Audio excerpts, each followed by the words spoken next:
progetto consiste di bonificare l'area di sedime dove è stato ucciso il giudice e poi piantumare gli alberi per portare la scolaresca e i visitatori sui luoghi dove è stato assassinato.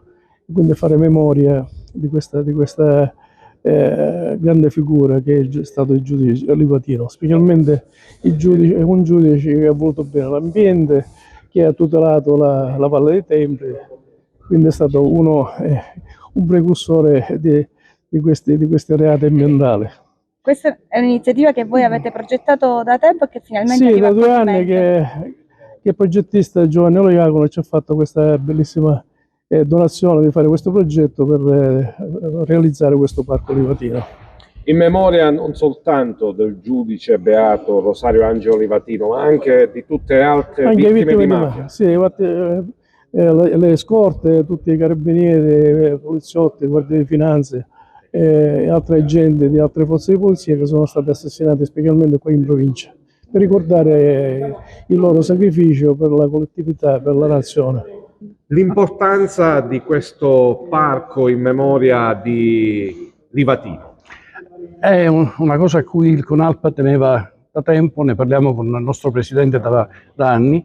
Finalmente cominciamo a fare i primi passi perché siamo riusciti ad ottenere una concessione di ANAS per un periodo di 10 anni, ma soprattutto l'abbiamo ottenuta a titolo gratuito. Questo è stato un grande gesto e una grande sensibilità che ANAS, sia la direzione generale che il Dipartimento regionale della Sicilia, hanno dimostrato per questo progetto. Questa sensibilità va ricambiata con il nostro impegno perché dovremmo fare in modo di realizzare questo parco per fare in modo che la memoria del beato Rosario Livatino non passi inosservata, non sia dimenticata fra le nuove generazioni, ma ne faremo sicuramente un luogo meta di visita da parte di studenti, famiglie e gente sana che ha voglia di ricordare. Giovanni, da 2 anni lavori a questo progetto, quali sono i dettagli e quali saranno le fasi successive rispetto alla presentazione di oggi?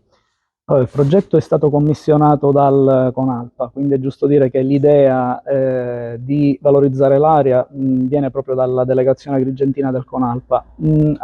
Io ho accolto favorevolmente questo invito a sviluppare un progetto che sostanzialmente consiste nel rinaturalizzare la zona. È un'area fortemente degradata, che necessita comunque di interventi per essere intanto resa dignitosa e in secondo luogo fruibile.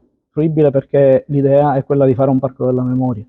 Quindi partendo da un'area che ha un valore, un significato per noi cittadini importante, è giusto iniziare a valorizzarla, promuoverla e renderla fruibile. Nella fattispecie comunque si prevede una sistemazione intanto della scarpata esistente per consentire anche l'accesso ai mezzi e poter anche rendere più facile un'eventuale manutenzione.